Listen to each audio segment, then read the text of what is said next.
I hope this purge does last forever. That's best you got. Because it was good.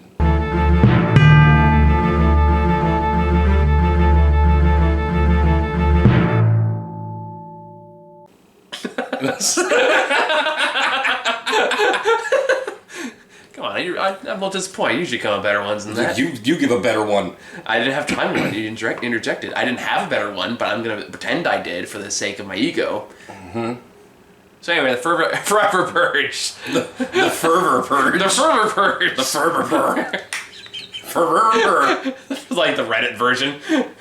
Hey guys, it's the Fervor Purge. The twist is that it's actually about furries.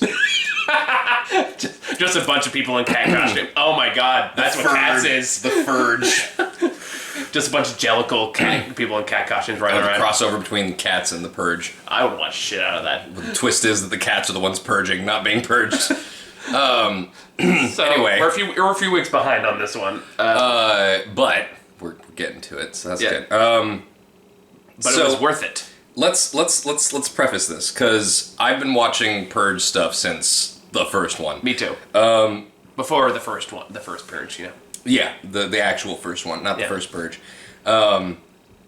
Where it was bad. The first Purge movie is like really bad. It's easily a 4 out of 10, maybe. Like I remember just finding just a lot of enjoyment out of it, just how absurd it was. Well, yeah, it's a stupid movie. It's a stupid movie, but it's taking itself way too seriously. Yep. We must purge. Yeah, one of the best, like, overly hammy fucking villains ever. And it was kind of crazy to me how, like, on the nose it was like, all right, rich white family, they're all protected. All right.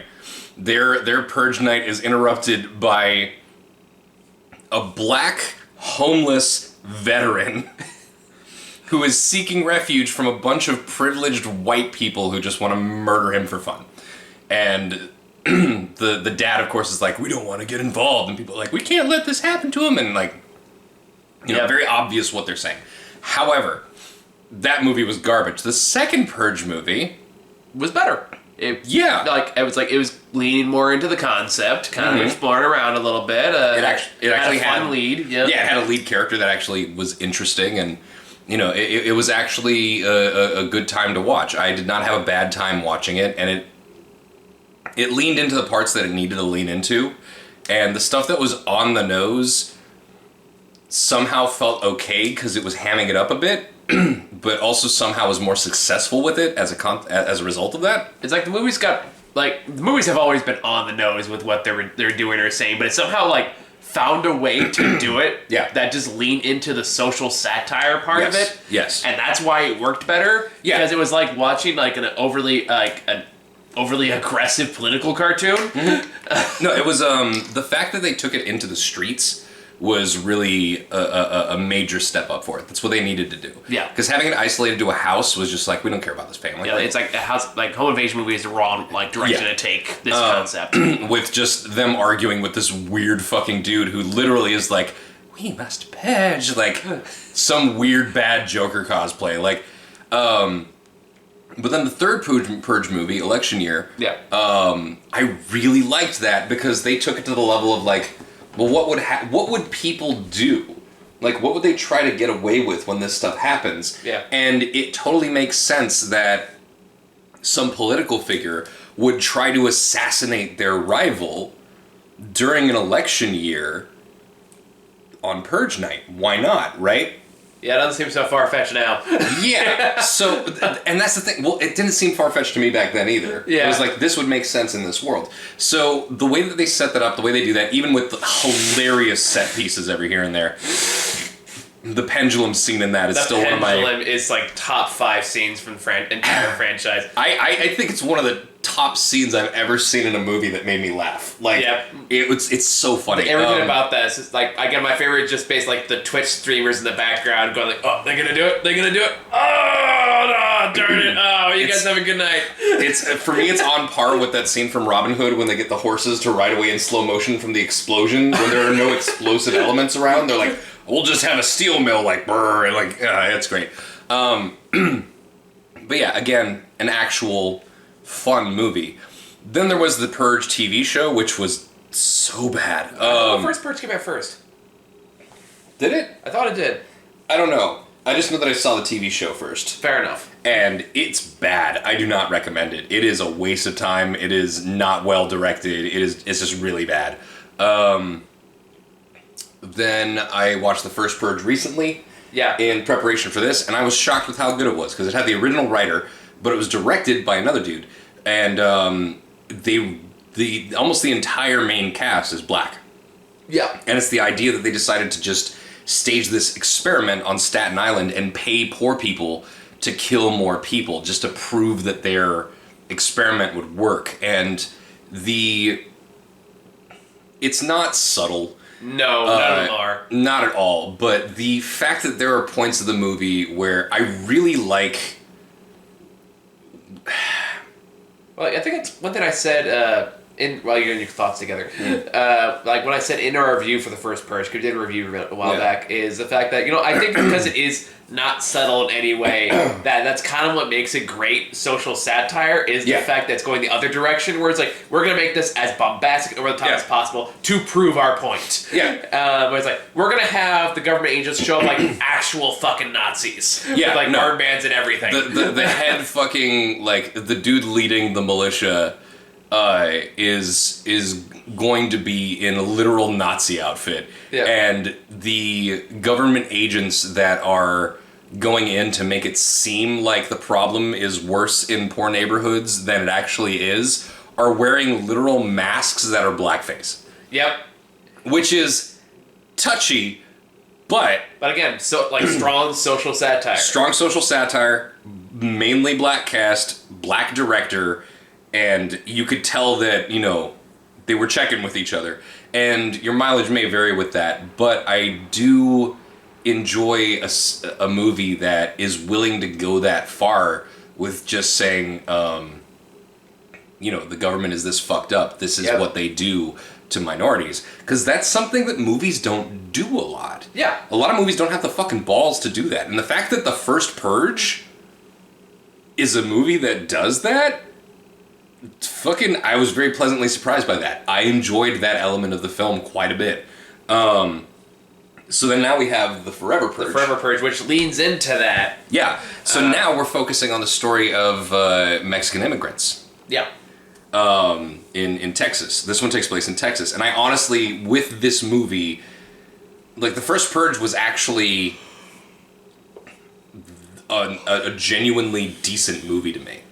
It elevated above what the first three Purge movies were. Yeah. As a prequel, as one that brought a different director in, and one that tried to really hone in on a specific theme and demographic and perspective.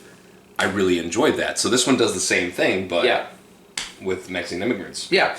And it, again, is massively over the top, not subtle in any way, shape, or form. No. Purely on the nose social satire that also feels like, this feels like naturally where this concept would eventually go. Which, like, undoing the end of the third movie right in the opening credits. And going right into, the lady from the third movie is gone now, so we brought the Purge back in. So that's back on. So you guys go to murdering again. You want to say that? Something that I really appreciated about this movie was the way that they didn't just, like, blanket shit on conservative people and perspectives. The family that owns the ranch and runs the ranch, yes, they're wealthy. Yes, they are white. Yes, the son, the main dude, he isn't racist per se, but he's got some racist ideas and preferences that you see, but he's always got that. I got nothing against Mexican people, but yeah. So there's that thing, but at the same time, he doesn't like flat out hate Mexicans. He just has like his own weird little ego thing and his discomfort with people who are different. And showing them up. That's there's an ego. There's definitely an ego to it. There is an element of that, but at the same time, you know, the other people in his family do not feel the same way.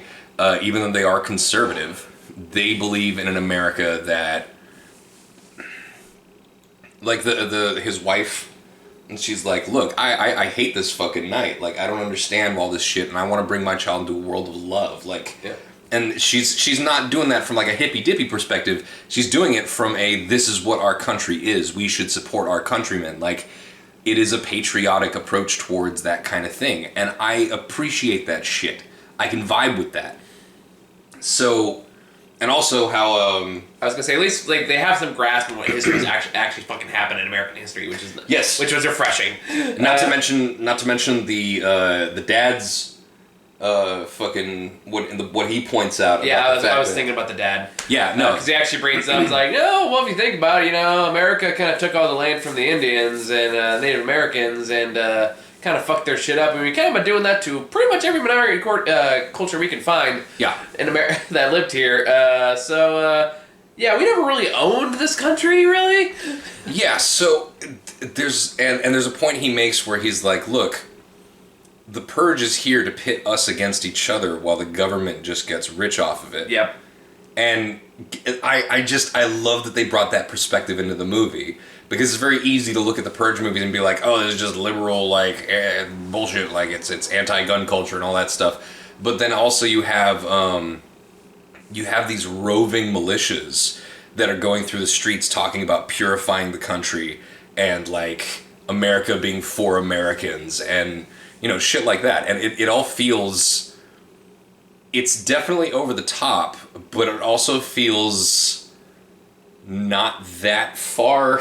No, because I mean, like I said, like it's blatant and it's obvious. Like even their symbol, which has like the skull, like it even has like a swastika coming out of the skull.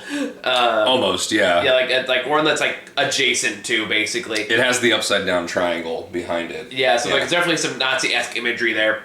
Yeah. And like I mean the whole comparison to that to the far right MAGA stuff is pretty obvious. Yeah. And blatant. Like the whole point of it is basically like, hey, there's a small fringe group that most people don't take seriously, and everyone just tries to ignore and pretend like it doesn't exist. But they are a real threat. But they are real, and because they ignored it, it grows into this massive movement, and then all of a sudden they're taking over everything and trying to kill everything that's not what they do as American. I love this thing where they're like, oh, the fact that all these different factions have risen up in different cities across the country, and they've all got the same slogan and they've all got the same symbol. We're looking into the fact that this may have been pre-coordinated, like, which is hilarious because that is in and of itself a satire of things like the insurrection. And you know, I gotta say, it was a little disorienting watching this movie right after Texas passed a bill. Like removing education for, it's like to say the Klansmen morally wrong. Yeah, and take out the Martin Luther King "I Have a Dream" speech from the curriculum and stuff like that. Texas is there's some this country. There's things happening that are really disquieting. And so watching that and watching it take place in Texas, where the Nazi movement starts up, and it's kind of like, I wonder why. And it goes into like you create, again, the whole point of the movie is that what's the name of the political party that runs everything? The Founding Fathers? The New Founding Fathers. The New Founding Fathers. It's like, hey, you created this beast. America, yeah. You created this beast, now it's out of your control, and it's completely decimated from the inside. Yeah. And it's all completely your own fucking fault. Yeah. Which feels like it's what it really boils down to. And literally just, there is potential here for the rest of... There's potential here... Continue. There's potential here for the series to continue with, like, movies that just take place across America chronicling them taking on this forever Purge movement. And I don't know. I just, like, the thing is that each Purge movie has gotten better. Yeah. Each movie has gotten noticeably better. And this one is bordering on being, like, an actual good movie. Like, this is a solid... Like, I came out of it, like, feeling like this is a solid 9 out of 10 for me, if only because of, like, you can't put it up against other 9 out of 10s. No, absolutely not. Because that's not what you're doing here. You're comparing it against the other Purge movies, because there's nothing like a Purge movie, really. But where the franchise has come from, like, what it's grown into from where it was originally... Oh, yeah. This is such an amazing evolution of the concept and the ideas and the tone and, like, just what the dude who created this movies has been able to build out of that initial idea is so much more interesting and fully realized. And, oh, yeah. like, I really want to see more Purge movies now. Especially since I feel like they have their voice, they know what they want to do Exactly. with it. They know where they're going with it, and it feels like it's following a natural evolutionary pace. Yeah. Like I said, like, the way this concludes after the last movie is like, yeah, this feels like absolutely where this would go. Yeah. Yeah. And like, I like, after the third Purge movie, I would have been fine after Election Year if it was just a trilogy and they just tied it up. And I was like, okay, that's satisfying, it's fun, it's silly, it does some weird, fun little social satire, but then... And that's why I kind of slept on the first Purge. But then I watched it before this one. I was like, this is actually a decent movie. Yeah. This is a solid film. This is. I remember really liking it. I saw it like a couple years ago. Yeah, this is a good movie outside of being like some hammy over the top stuff. This takes itself seriously, and manages to not be that bad. Like, it's at least a 6 out of 10 in that sense, possibly even a 7. And like, this is like even better than that. I mean, it's still like a schlocky B movie at the end of the day, but. Like, again, it really goes down to, like, the execution and just how much it leans into its best and cheesiest aspects of it, while still making its point across clearly and without any room for misinterpretation. Yeah. Really does speak volumes for, again, how just more confident they've gotten in their formula. And it's like, yeah, we now know what we want to say with this stuff, and we know exactly how we want to do it, and we're just going to do it, and... God damn it, it's going to be entertaining. Yeah, and they did it. They pulled it off. And this one, I would give like a 7 or an 8. I feel like a 7.5 is still too low. Like, I honestly think this pushes on an 8. I'm going to lean closer to 7 for me.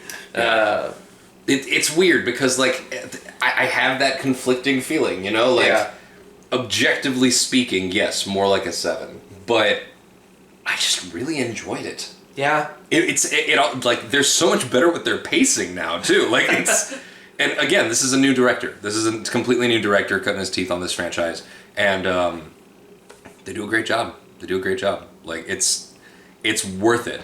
If you gave up on the Purge franchise a while ago, like, you liked the ideas, but you just felt like it wasn't up to snuff, you don't really have to watch the other movies to watch this one. No, you really don't. It stands on its own pretty well. Like, you do... I think there is a benefit to be had from watching all the movies in order, because, you know, you build the lore with yourself and an appreciation for where it's going and all that stuff. But the opening credits will keep you up to speed pretty quick. Yeah. You know? Watch the first Purge and the fourth Purge movie, called The First Purge, not the first Purge movie, which is just called The Purge.